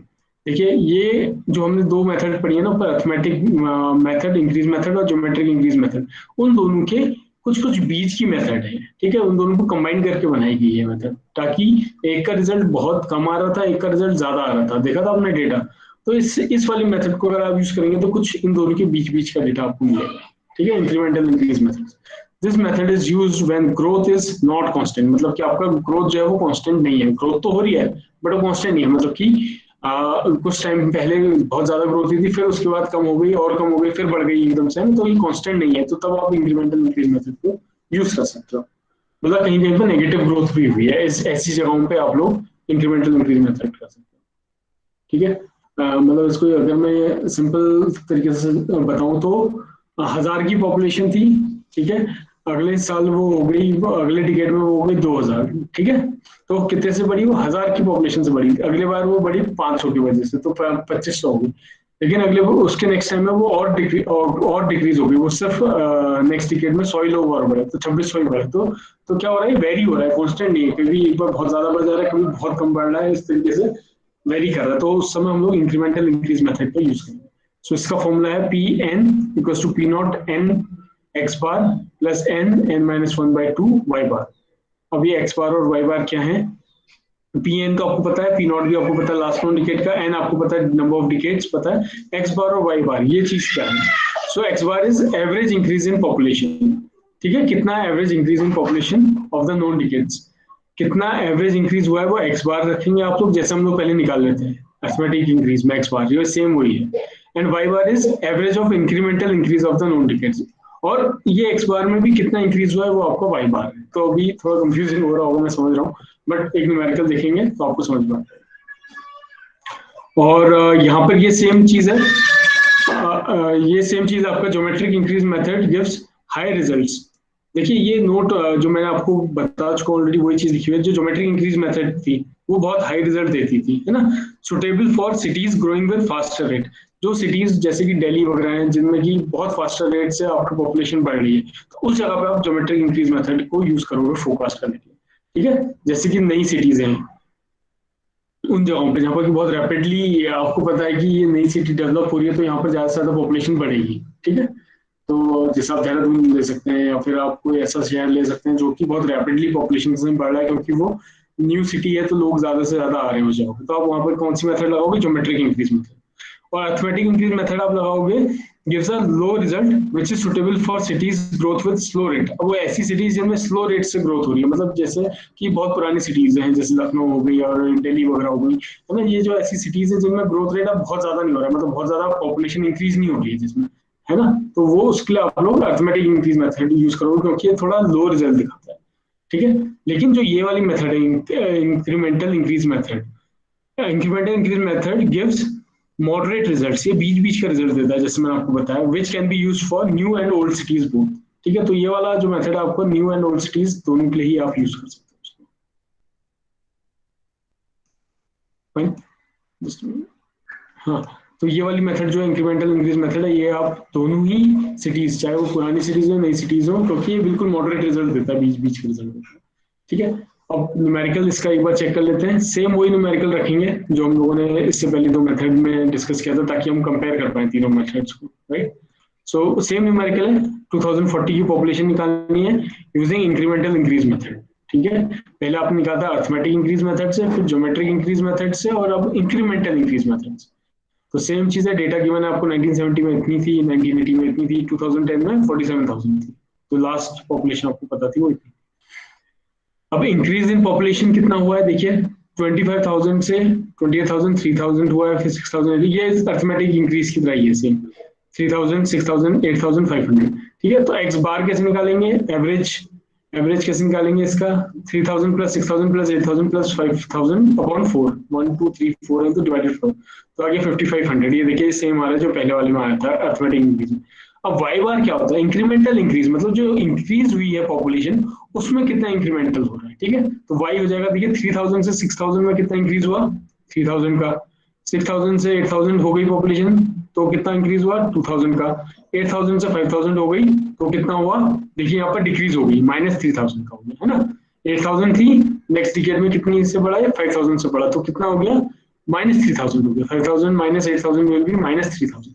तो देखिए अब ये फ्लक्चुएट कर रही है। इससे पहले वाले जो हमने न्यूमेरिकल्स किए थे उसमें हमेशा बढ़ ली थी, है ना। इस वाले में क्या हो रहा है कि इंक्रीमेंटल इंक्रीज में हम ये देख रहे हैं कि ये डिक्रीज भी कर रही है, यहाँ पर आके डिक्रीज, तो ये इट इज नॉट कांस्टेंट, है ना, ये फ्लक्चुएट कर रही है, ऊपर भी बढ़ रही है, नीचे घट भी रही है।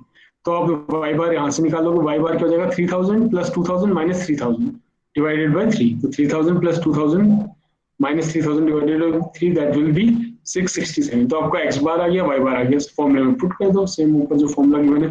पी एन पॉपुलेशन जिस ईयर की निकालनी है, लास्ट नोन डिकेड 47,000 2010 की पता है, यहाँ रख दी, प्लस 3 मतलब 3 डिकेड्स, क्योंकि 2010 से 2040 तक का 3 डिकेड्स होते हैं, तो 3 इंटू 5500 मतलब एक्स बार यहाँ पर पुट कर दिया है, plus 3 into 3 plus 1 n plus 1 by 2, ये सेम फॉर्मूला ऊपर अगर आप देखेंगे फॉर्मूला तो आपको ध्यान आ जाएगा, इंटू वाई बार वॉज 667। तो सेम सारी वैल्यूज आपको मिल गई हैं, आप सब्स्टिट्यूट कर देना, इससे आपका रिजल्ट आ रहा है 67,500। ठीक है, अब आप खुद ही देख लीजिए, जब आपने पहली मेथड की थी उससे आपका रिजल्ट कुछ 63,500 समथिंग आ रहा था, है ना। और जो आपने ज्योमेट्रिक इंक्रीज मेथड की थी उससे आपका 74 समथिंग आ रहा था, 74,000 समथिंग आ रहा था। और जो आपने ये वाली इंक्रीमेंटल इंक्रीज मेथड की है इससे कितना आ रहा है, 67,500। तो ये मेथड जो आपको करीब करीब बीच की वैल्यू दे रही है, ये लोअर साइड की वैल्यू है, ये अपर साइड की वैल्यू है, और ये करीब करीब बीच की वैल्यू दे रही है आपको, ठीक है। तो आपको अब मेरे ख्याल से पता चल गया होगा कि देखिए इसमें लिखा भी है मैंने, the results of this method are moderate between results of arithmetic and geometric average method। तो इन दोनों के बीच का जो एवरेज है उतनी ये वैल्यू आ रही है, ठीक है। मेरे ख्याल से ये आपको क्लियर हो गया होगा कि कौन सी मेथड कहाँ पर यूज करना है, ये बहुत इंपॉर्टेंट है, ठीक है। तो जो ग्रोइंग सिटीज है उसके लिए आप लोग ज्योमेट्रिक इंक्रीज मेथड करेंगे, जहाँ पॉपुलेशन बढ़ रही है, जहाँ पर जो ओल्ड सिटीज हैं जहाँ पर पॉपुलेशन बहुत ज्यादा नहीं बढ़ रही है उसके आप अर्थमेटिक इंक्रीज करेंगे, और जो नई न्यू और ओल्ड सिटीज बोथ उस टाइप की हैं उन दोनों में आप इंक्रीमेंटल इंक्रीज मेथड यूज कर सकते हैं, ठीक। तो इसका देखिए, इसका 63 आता है, इसका 74, इसका कुछ बीच में आ रहा है 67 करीब करीब, है ना, मॉडरेट। तो ये मेरे ख्याल से ये 3 मेथड्स हम लोगों ने देख लिए हैं, ठीक है। अभी आगे बढ़ने से पहले मैं आप लोगों से पूछ लेना चाहता हूँ, किसी को कोई डाउट हो तो मुझसे पूछ सकता है इस मेथड में, इन तीनों मेथड्स में कहीं पे कोई डाउट है या किसी तरीके का कुछ आपको नहीं समझ में आ रहा हो तो आप पूछ सकते हैं।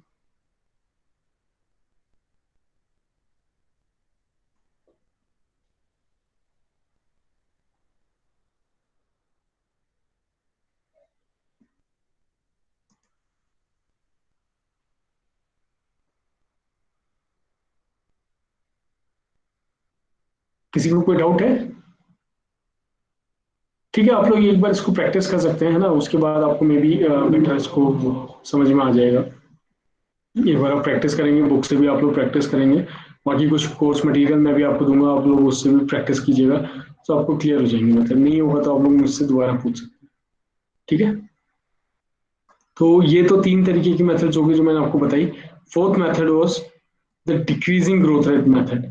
अब देखिए अभी तक हम arithmetic increase method, geometric increase method और incremental increase method, increase increase increase पढ़ लेते हैं ना। तो तीनों जहां पे भी हर जगह पर पॉपुलेशन इंक्रीज हो रही है तो हम वो 3 मेथड्स को यूज कर सकते हैं। बट उसका क्या, अगर कहीं पर डिक्रीज हो रही है, डिक्रीजिंग ग्रोथ रेट मतलब कहीं पर ग्रोथ रेट जहाँ है वो डिक्रीजिंग हो रहा है, वो ऐसा शहर है जहाँ पे जो पॉपुलेशन है वो डिक्रीजिंग ग्रोथ रेट पे चल रही है, ठीक है। तो उस जगह के लिए हम लोगों को दूसरा फॉर्मूला यूज करना पड़ेगा। और ऐसी जगह कौन सी हो सकती है, if the population is reaching towards saturation, मतलब सैचुरेशन की तरफ बढ़ रही है, मतलब कि मैंने आपको बताया सैचुरेशन मतलब वहां पर आके सैचुरेट हो जाएगा, उसके बाद पॉपुलेशन नहीं इंक्रीज करती है, ठीक है। मतलब कि जितनी लैंड है उतनी ऑक्यूपाई हो जाएगी, उससे ज्यादा घर नहीं बन सकते, उससे ज्यादा इंडस्ट्रीज नहीं लग सकती, ज्यादा पॉपुलेशन बढ़ नहीं सकती उससे ज्यादा, तो उसको बोलते हैं सैचुरेशन पॉपुलेशन। तो जो सिटीज जो है, जो पॉपुलेशन सैचुरेशन की तरफ बढ़ रही है and growth rate is decreasing, और वहां से ग्रोथ रेट क्या है, हल्की हल्की डिक्रीज होने लग गया है, तो this method is suitable for that condition. तो डिक्रीजिंग ग्रोथ मेथड आप लोग तब यूज करेंगे जब ये कंडीशन होगी, ठीक है, ग्रोथ रेट जब डिक्रीज हो रहा होगा। In this method, average decrease in the percentage increase is calculated and then subtracted from the last percent increase. Last percent increase हुआ था, थोड़ी लैंग्वेज के टर्म में डिफिकल्ट हो जाता है समझना, न्यूमेरिकल में आप लोगों को आसानी से समझ में आ जाएगा, ठीक है। Competitions are made for each successive year, इसमें क्या होता है, कॉम्पिटिशन हर एक सक्सेसिव ईयर के लिए निकाला जाता है। अब देखिए इसको करने का थोड़ा डिफरेंट मेथड है ये, इसको देखिए आप लोग कैसे कर सकते हैं। इसमें आपको कुछ स्टेप्स गिवन है। First step is to find the percent increase in population, ये आपको निकालना आता है कि कितना परसेंटेज इंक्रीज हुआ है पॉपुलेशन में, ये आपने पहले भी निकाला है, ठीक है। फॉर ईच डिकेड, हर एक डिकेड के लिए आप निकालेंगे। फिर find the decrease in percent increase, मतलब कितना डिक्रीज हो रहा है, हर एक इंक्रीज में कितना डिक्रीज हुआ है, परसेंटेज इंक्रीज में कितना का डिक्रीज हो रहा है वो आप निकालेंगे हर एक डिकेड में। And find average percentage decrease, तो उसको बोलेंगे आर डैश, ठीक है। एवरेज परसेंटेज डिक्रीज को हम बोलेंगे आर डैश। उसी तरीके से step 3, the population of the next decade from the last known decade is given as this one. The formula देखिए इसमें लिखा है the population of the next decade from the last known decade, ठीक है, मतलब the population of next decade, जो अगली decade की पॉपुलेशन है from the last known decade, वो आप निकालोगे। इसमें हम P1 रख रहे हैं, ये आपको थोड़ा सा एक बार ध्यान रखना पड़ेगा। यहाँ पर मैं PN नहीं रख रहा हूँ, मतलब लास्ट वाले क्वेश्चन में मेरे को 2010 की पॉपुलेशन पता थी, लास्ट नोन पॉपुलेशन मुझे 2010 पता थी, मैं किसकी पॉपुलेशन फाइंड कर रहा था, 2040 की पॉपुलेशन फाइंड आउट कर रहा था, राइट। कितनी होगी ये मैं निकाल रहा था, 2040 की पॉपुलेशन कितनी होगी निकाल। बट इस वाली मेथड में क्या होता है ना, इसमें आपको नेक्स्ट डिकेड का निकालना पड़ता है, मतलब अगले 10 साल के। जैसे अगर आपको 2040 की पॉपुलेशन फाइंड आउट करनी है, 2010 की नोन है, तो आप पहले 2010 से सीधे 2040 नहीं निकाल पाओगे, आपको पहले 2020 की पॉपुलेशन निकालनी पड़ेगी, फिर 2030 की निकालनी पड़ेगी, और 2030 का 2040 की निकालनी पड़ेगी, ठीक है। तो ये हर एक स्टेप में स्टेप वाइज बढ़ता है, इसलिए मैंने P1 लिखा है, PN नहीं लिखा है। P नॉट क्या हो गया हमारा, जो लास्ट नोन डिकेड है, मतलब 2010, P1 हो जाएगा 2020, 10 साल बाद, एक डिकेड बाद, और R not minus R dash upon 100 into P not, मतलब अगेन जो लास्ट नोन डिकेड की पॉपुलेशन है, ऐसे निकालें। फिर जैसे ही आपको 2020 की पॉपुलेशन पता चल जाएगी, तो वो लास्ट नोन पॉपुलेशन हो जाएगी, और फिर आप 2030 की निकाल लोगे, अगले एक डिकेड की, ठीक है। तो ये इस तरीके से वर्क करती है, मतलब आप डायरेक्टली नहीं निकाल सकते, आपको हर एक डिकेड की पॉपुलेशन निकालनी पड़ती है। अभी न्यूमेरिकल में और क्लियर हो जाएगा, आप देख लीजिए। सो P not is the population of the last known decade, R not growth rate of the last decade, कितना ग्रोथ रेट हुआ है लास्ट डिकेड में, और R डैश है average decrease in growth rate, कितना एवरेज डिक्रीज हो रहा है। अब इसको कैसे निकाल सकते हैं हम लोग, ये देख लेंगे। सो पॉपुलेशन आफ्टर नेक्स्ट डिकेड, मतलब 2010 के बाद नेक्स्ट डिकेड कब आएगा, 2020 में, तो तब उसके लिए निकालने का ऐसा तरीका है। फिर population after 2 decades from last known decade, 2 decades मतलब कि 2010 लास्ट नोन था, और 2 डिकेड्स मतलब 2030, ठीक है। तो 2030 2 डिकेड्स हो गया, तो इसमें सिंपल निकालने का फॉर्मूला कितना क्या हो जाएगा, सेम फॉर्मूला P2 हो जाएगा, और लास्ट नोन हमारा P1 हो जाएगा, जो ऊपर निकाला था हमने, ये देखिए, plus R not minus 2 times of, यहाँ पर R था, R डैश था, यहाँ पर 2 टाइम्स R डैश हो गया, upon 100 into P1।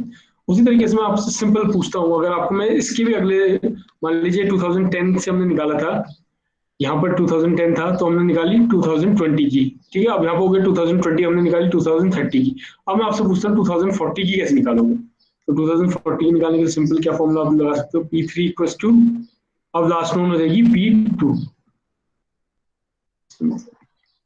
P3 equals to P2 plus R not minus, यहाँ पर 2 टाइम्स R डैश था, अब हो जाएगा 3 times R dash, simple, upon 100 into P1, ठीक है। तो सिंपली आप निकाल सकते हो। तो आपको इस तरीके से आप हर एक डिकेड के बाद आप पहुंचोगे 2040 तक का। पहले आप निकालो 2010 से निकालोगे 2020 का, 2020 से निकालोगे 2030 का, 2030 से निकालोगे 2040। सो स्टेप वाइज आपको चलना, हर एक डिकेड का आपको पता चलेगा इसमें, ठीक है। आप डायरेक्टली 2040 की नहीं निकाल सकते। सो एक न्यूमेरिकल देखते हैं, इसमें आपको ज्यादा बेटर क्लियरिटी हो जाएगी कि कैसे सॉल्व करना है इसको। सो देखिए ES 1999 पे भी क्वेश्चन है, 1990 पे क्वेश्चन आया हुआ है, ठीक है। The census record of a town is shown in table this, estimate the population of the year 2020। आपको 2020 की पॉपुलेशन निकालनी है by decreasing growth rate method. अब इसने बता रखा है क्या कौन सी मेथड यूज करनी है, डिक्रीजिंग ग्रोथ रेट, मतलब इसमें ग्रोथ रेट डिक्रीज ही हो रहा होगा, आप देख लीजिएगा आगे, ठीक है। तो डेटा आपको गिवन है 1960 में, 55,500 थी, 1970 में थी, 80 में थी, 90 में थी। तो 90 तक का लास्ट नोन आपको क्या पता है, 1990 में कितनी पॉपुलेशन थी, 79,500। आपको निकालना है 2020 में, मतलब कि कितने साल बाद निकालना है आपको, 30 साल बाद, है ना। 30 मतलब 3 डिकेड्स के बाद की पॉपुलेशन निकालनी है आपको कि 30 साल बाद कितनी पॉपुलेशन हो जाएगी। तो ये आपको निकालना है डिक्रीजिंग ग्रोथ रेट मेथड से। अब डिक्रीजिंग ग्रोथ रेट में कैसे निकालेंगे, पहले मैंने बताया आपको ग्रोथ रेट निकालना पड़ेगा जो कि आर है। इतने से इतने के बीच में कितना ग्रोथ रेट हुआ, 14% का।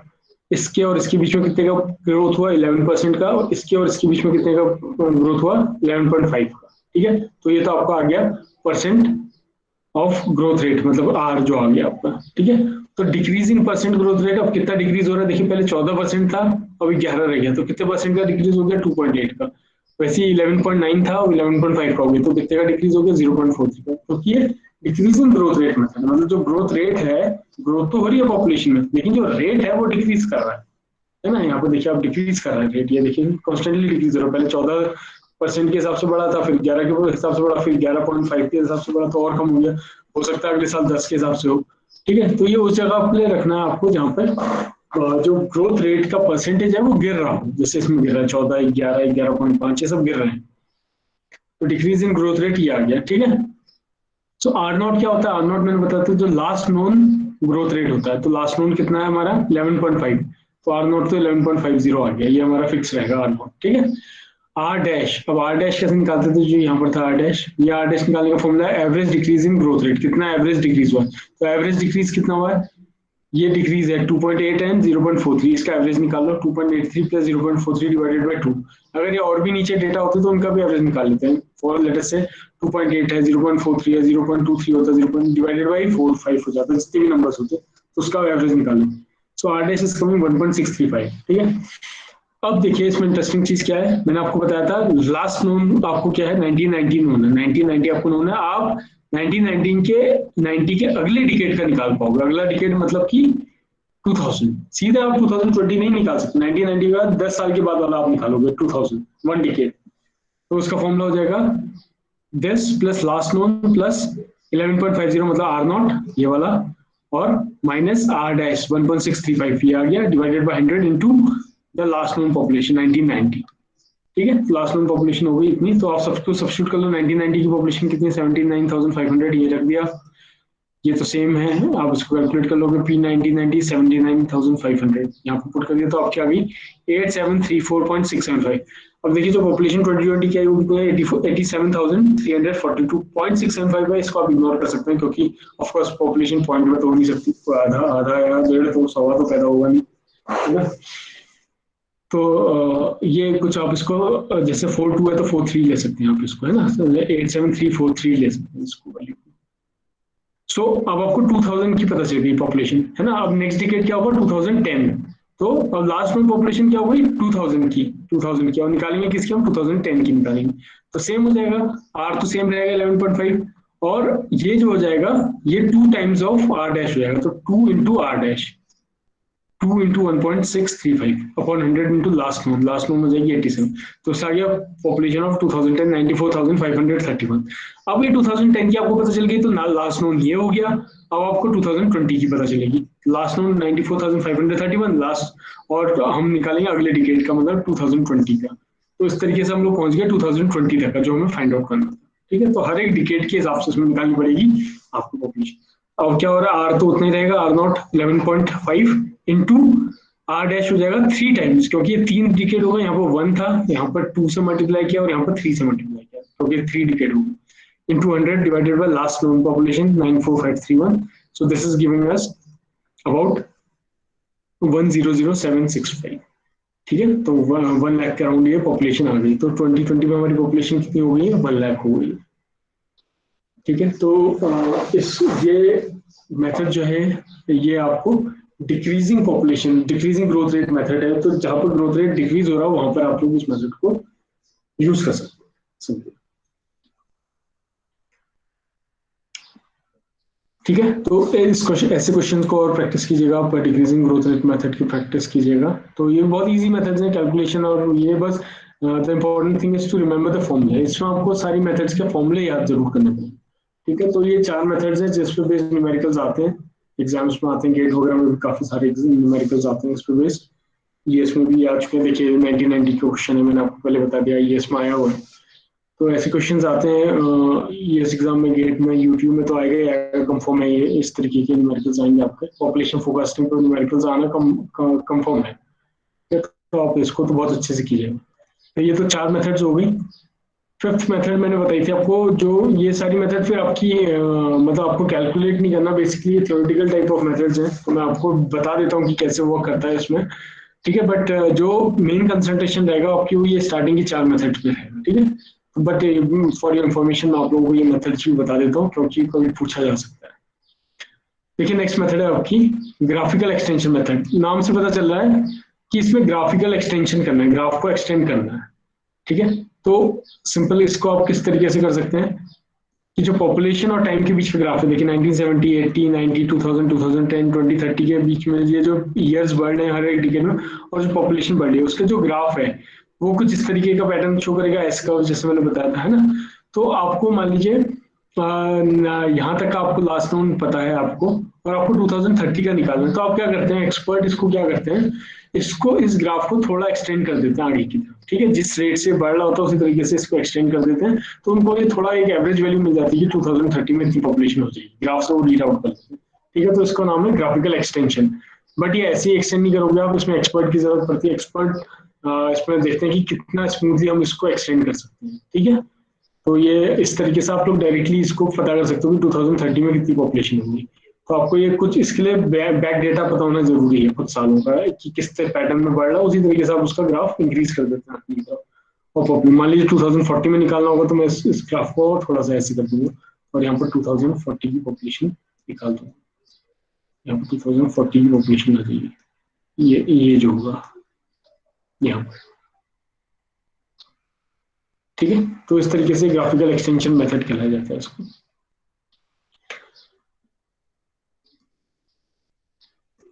तो जैसे मैंने बताया, this method is suitable when past record is available. आपके पास अच्छा खासा पास्ट रिकॉर्ड होना चाहिए, तो ये आप ये ग्राफ को एक्सटेंड कर सकते हो, कई सालों का डेटा होना चाहिए, तो तब जाके आप इसको ग्राफ को एक्सटेंड करके आप लोग एवरेज वैल्यू निकाल सकते हो। तो this is also one of the methods, ठीक है। Extension is required for small duration.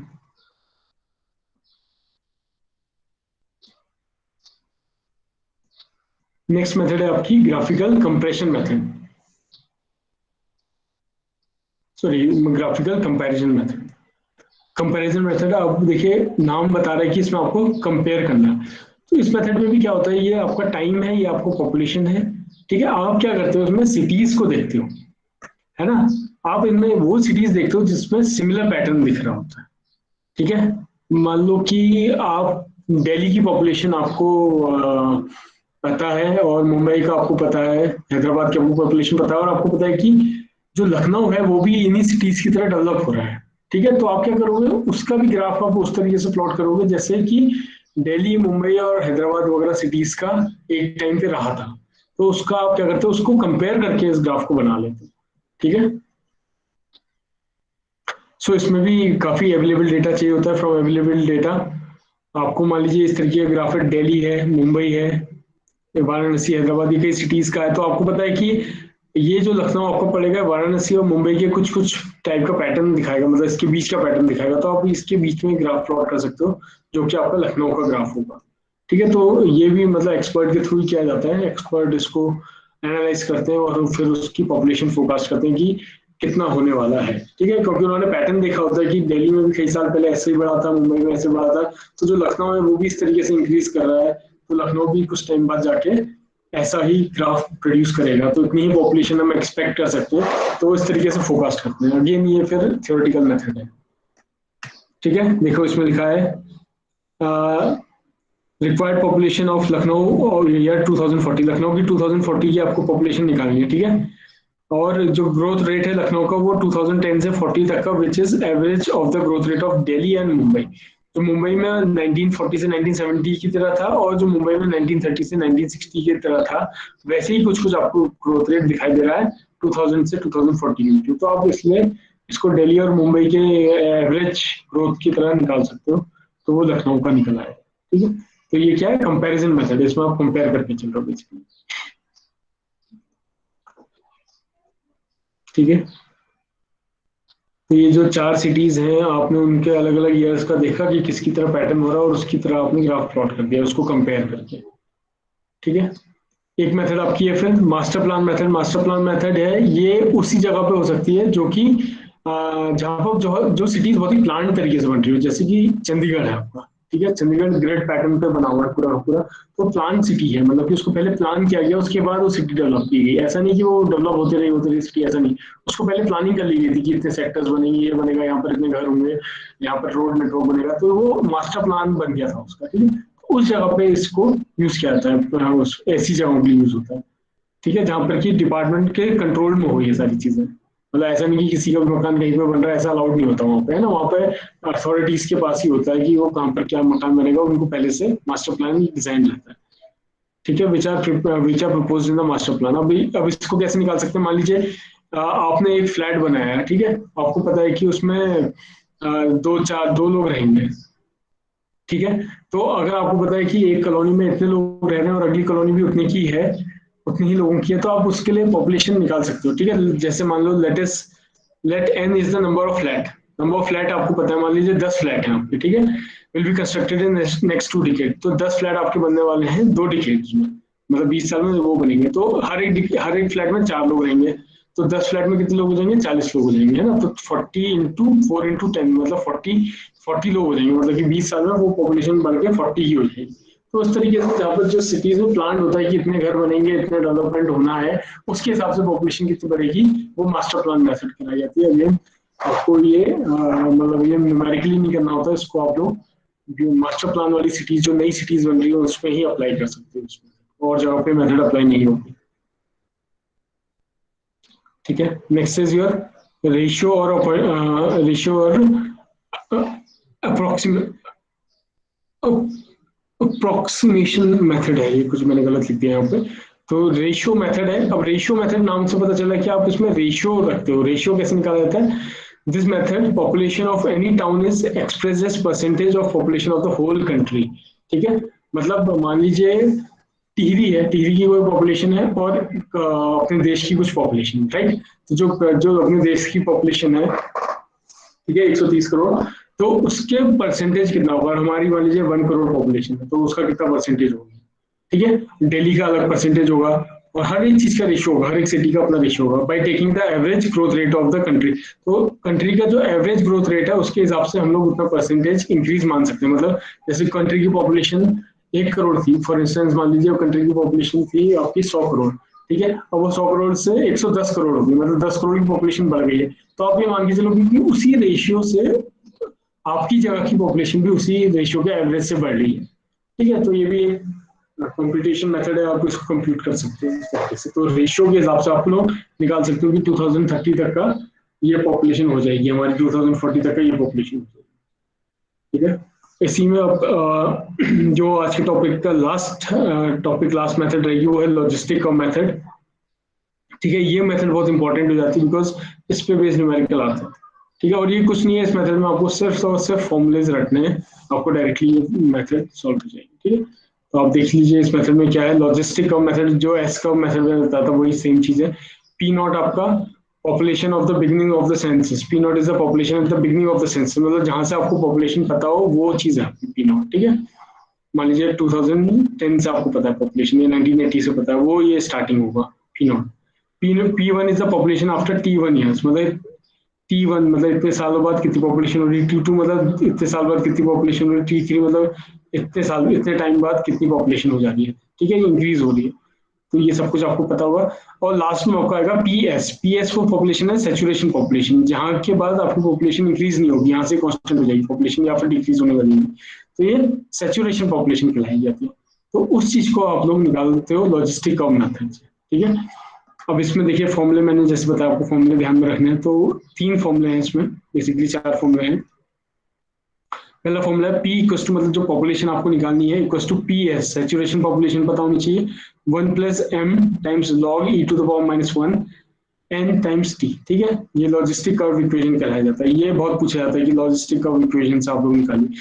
अब इसमें आपको पी एस निकालना पड़ेगा, एम निकालना पड़ेगा, एन आपको पता होगा और टी आपको पता होगा। तो आपको क्या निकालना है, पी एस एम एन और टी आपको पता होगा, तो आप निकाल लो। एम निकालने का फॉर्मूला है पी एस, मतलब saturation population minus last known population, P not upon P not, ये कांस्टेंट होगा। एम की वैल्यू निकाल लोगे।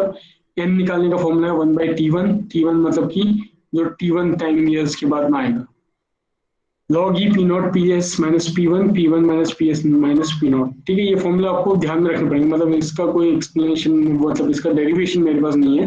आप डायरेक्टली, और आपको करने की भी जरूरत नहीं है, आप सीधे ये फॉर्मूलाज याद कर सकते हो। और पी एस सेचुरेशन पॉपुलेशन निकालने का फॉर्मूला है ये वाला, P not P one P two, मतलब अलग अलग टाइम में जो पॉपुलेशन थी उसका। ठीक है, तो ये तीन फॉर्मूला आप याद करो, चार फॉर्मूले याद करोगे। पॉपुलेशन निकालने का फॉर्मूला ये है, उसमें एम निकालने का फॉर्मूला, एम निकालने का फॉर्मूला और पी एस निकालने का फॉर्मूला ये। तो आपको ये तीनों चीज पता चल जाएंगे, आप इस फॉर्मूले में सब्स्टिट्यूट कर देंगे, आपको पी निकल आएगा। ठीक है, कैसे करेंगे इसको देख लीजिए न्यूमेरिकल में। A two period of each 20 years of a city has grown from 30,000 to 1,70,000 and then to 3 lakh। पहले वो 30,000 थी पॉपुलेशन, दो पीरियड का गैप है, मतलब 20 साल में वो कितना है, 20 साल में कितनी बढ़ी है, 30,000 से 1,70,000 हो गई, फिर अगले 20 साल में हो गई 3 lakh. Determine the saturation population, मतलब कि पी एस निकालना है आपको, इसका फॉर्मूला आपको पता है, सेचुरेशन पॉपुलेशन निकालनी। इक्वेशन ऑफ लॉजिस्टिक कर्व, जो पी वाली फॉर्मूला बताया था मैंने, लॉजिस्टिक कर्व, ये है इक्वेशन ऑफ लॉजिस्टिक कर्व ये। ठीक है, ये लॉजिस्टिक कर्व का इक्वेशन है, ये आपको फाइंड करनी है P. And last is the population after 60 years from the start, population after the 60 years from the start, मतलब जो स्टार्टिंग पीरियड था उसके बाद का 60 years के बाद की पॉपुलेशन आपको कैलकुलेट करनी है। तो ये तीन चीजें को क्वेश्चन है आपको जो कैलकुलेट करना है। तो आप सिंपल देख लीजिए, आपको पी नॉट पता है कि 30,000 थी, फिर पी वन 20 साल बाद कितनी हो गई, 1,70,000, और अगले 20 साल बाद हो गई 3 लाख, है ना। तो आपको निकालना है 60 ईयर्स के बाद कितनी पॉपुलेशन होगी। तो टाइम 20 ईयर्स में थी 30, फिर उसके अगले 20 साल बाद हुई 1,70,000, फिर अगले 60 ईयर में हुई मतलब 60 ईयर्स के गैप में होगी 3 लाख पॉपुलेशन। तो आपको बेसिकली निकाला population after 60 years from the start, मतलब कि 60 ईयर्स में कितनी पॉपुलेशन होगी वो आपको निकालना, मतलब ये इसके बाद ये पहले ये थी, फिर 20 साल बाद यही, 40 साल बाद यही, और 60 साल बाद कितनी होगी ये पॉपुलेशन आपको निकालना। तो पी आपको लॉजिस्टिक कर्व वाला यूज करना पड़ेगा। सबसे पहले आप पी एस निकाल लो, saturation population, P not P one P two आपको पता है, P not P one P two आपको पता है ऑलरेडी, सबको सब्स्टिट्यूट कर लो आप, तो 3,26,000 आ गया। उस तरीके से आपको फॉर्मूले में एम की जरूरत थी, एम का फॉर्मूला आपको पता था, इससे 9.87 आ गया, पीछे आप फॉर्मूला देख लेंगे इसमें। और लास्ट चीज आपको पता करनी थी, एक तो पी एस पता करना था, एक एम पता करना था, और एक एन पता करना था। एन होता है 1/T1, T1 मतलब कि जो पहला ईयर है वो 20 का है। ठीक है, लॉग ई पॉपुलेशन स्टार्टिंग में कितनी थी, पी एस सेचुरेशन पॉपुलेशन कितनी है, और पी वन मतलब जो नोन सबसे पहली पॉपुलेशन थी पी वन जो यहाँ पे है, और पी टू आपको पता है, P S minus P not भी आपको पता है, पी एस आपने यहाँ निकाल लिया है, पी नॉट आपको पता है। तो सिंपल आपको फॉर्मूला याद करना, ये डायरेक्टली वैल्यू सब्स्टिट्यूट कर देनी आपको। ठीक है, सो दिस इज कमिंग -0.119, तो एन की वैल्यू आ गई -0.119। अब इसको लॉजिस्टिक का इक्वेशन पे आप लोग रख लीजिए, ये लॉजिस्टिक ऑफ इक्वेशन थी। ठीक है, P equals to P S की वैल्यू सब्स्टिट्यूट कर दी, 1 प्लस 9.87, ये क्या है आपका m आया है, m जो हमने अभी निकाला था, log to the power -1 into n was -0.119 into T. ठीक है, इसको आपको सॉल्व करना है, और टाइम आपका कितना रखेंगे 60 ईयर्स, क्योंकि टी आपको 60 ईयर्स के बाद का वो फाइंड आउट करनी पॉपुलेशन। ठीक है, तो पी आपको पता है P S, this is your P S. ठीक है, ये सेचुरेशन पॉपुलेशन आपको गिवन है, सॉरी ये पी है आपका, जो पॉपुलेशन आपका निकल के आएगा। अब इसकी कैलकुलेशन मैंने की नहीं है, यहाँ पर आप लोग कर लीजिएगा। इसमें जो डिफिकल्टी होती है वो ये वाला पोर्शन सॉल्व करने में होती है, ये वाला पोर्शन। ठीक है, तो इसको सॉल्व करने का तरीका मैं आपको बता देता हूँ, बाकी तो ये वैल्यू आप सॉल्व कर ही लोगे। इस पोर्शन को सॉल्व करने के लिए आप क्या कीजिएगा, लेट अस से दिस पोर्शन इज y, मान लीजिए y है, तो y equals to log e to the power -1, ये चीज रख दी मैंने, -0.119 इंटू टाइम इज 60 ईयर्स पे निकालना, तो 60 मैंने यहाँ रख दिया। ठीक है, अब आपको ये सिंपल मैथमेटिकल इक्वेशन की तरह सॉल्व करना है। जैसे आपको पता है log to the power e to the power -1 को आप कैसे कर सकते हो, log इनवर्स को आप इधर ले जाओगे, तो log e to the power y equals to this thing. ठीक है, ये आपको मैथमेटिक्स से आप लोग फाइंड आउट कर सकते हो उसको।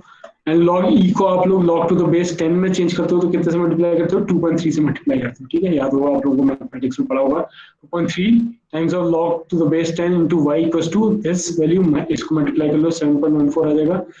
log to the base 10 of y will be 7.4 divided by 2.3, ये नीचे आ जाएगा तो 3.1 आ गया। और y को अगर आप वापस से करोगे log 10 को इस तरफ ले जाओगे तो 10 to the power minus this आ जाएगा, जिसको आप कैलकुलेटर से कैलकुलेट करके y equals to 7.814 into 10 to the power 4, अब इस वैल्यू को आप यहाँ पर पुट कर देना, 7.814 into 10 to the power minus 4 into 9.87 plus 1 और ऊपर से 32600 से डिवाइड कर देना, so you will be getting 3,23,000। तो इस तरीके से आपकी 60 ईयर में पॉपुलेशन आ जाएगी 3,23,000। देखिए आपको अगर आप यहाँ से देखना चाहेंगे तो 20 ईयर में थी 30,000, फिर 1,70,000 भी 20 साल बाद, फिर उसके बाद 40 साल बाद हो गई 3 लाख, और अब जो 60 साल बाद होगी पॉपुलेशन वो कितनी आ जाएगी 3,23,000। तो ये वाली लॉजिस्टिक कम मेथड कहलाई जाती है, इसको भी आप लोग देख लेंगे, ठीक है। तो ये सारी की सारी पॉपुलेशन फोरकास्टिंग की मेथड्स हैं, और आज मेरे ये करीब 2 लेक्चर्स होते थे, तो मैंने इसलिए आपको टॉपिक कवर करने का सोचा कि आप लोग ये पूरा टॉपिक कवर कर लें ताकि हम लोग इस पर और प्रैक्टिस कर सकें, और भी क्वेश्चन मैं आपको प्रोवाइड करूँगा, बट आप लोग ये ध्यान में रखिएगा कि ये वाली मेथड अब आप लोगों को क्लियरली पता होनी चाहिए, ठीक है। So I just stop sharing the screen.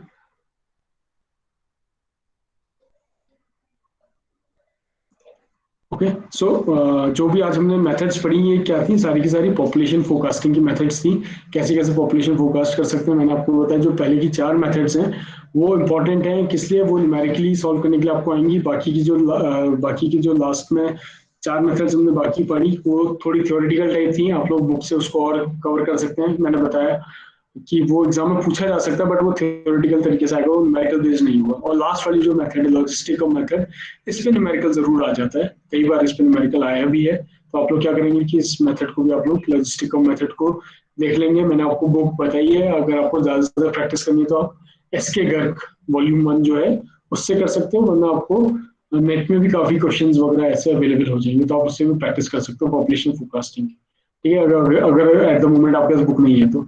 वरना मैं तो यही कहूँगा कि आप लोग एनवायरमेंट इंजीनियरिंग के लिए वॉल्यूम 1 और वॉल्यूम 2 जो है, वॉल्यूम 2 तो नेक्स्ट सेमेस्टर में चलेगा, बट वॉल्यूम 1 जो बुक है आप लोग उसको अपने पास रख लीजिए, so that you can practice more and more. यहाँ पर मैं जो आपको बताऊंगा, देखिए बहुत ज्यादा टाइम हर एक न्यूमेरिकल को मैं कई बार नहीं करा सकता, मैं एक टाइप का न्यूमेरिकल एक ही बार करा सकता हूँ, है ना।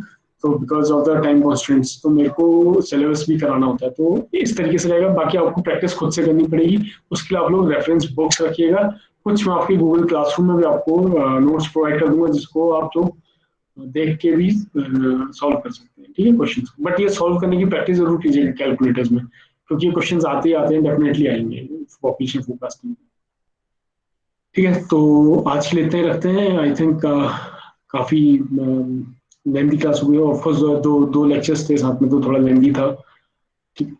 तो नेक्स्ट क्लास में मैं आपको इंटीमेट कर दूंगा through your WhatsApp group. So that is all for today. और किसी को कुछ पूछना है, कोई डाउट है तो पूछ सकता है, नहीं तो आप लोग मुझे व्हाट्सएप करके भी अपने डाउट पूछ सकते हैं।